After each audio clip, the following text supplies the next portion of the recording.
আজ রাতে বানাবো তড়কা। কিভাবে বানাবো চলো সেটাই তোমাদেরকে দেখিয়ে দিই। তড়কা ডালটা আমি দুপুরে ভিজিয়ে রেখেছিলাম, এখন আমি ভালোভাবে ধুয়ে প্রেসারে সিদ্ধ করে নিয়েছি। এখানে কুচিয়ে নিয়েছি পেঁয়াজ, আদা, রসুন, লঙ্কা, টমেটো।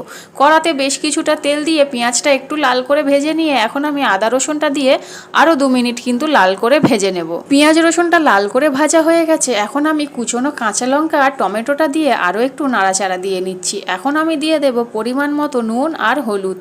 নুন হলুদটা যেহেতু আমি তড়কা ডাল সিদ্ধ করার সময় দিয়েছি, তাই এখন বুঝেই দিতে হবে। দুটো তেজপাতাও দিয়ে দিয়েছি এদিকে, আর একটু জলও দিয়ে দিয়েছি যাতে মশলাটা না পুড়ে যায়। আর এখন একটু ধনে জিরে গুঁড়ো দিয়ে আরও একটু ভালোভাবে কষিয়ে নিচ্ছি।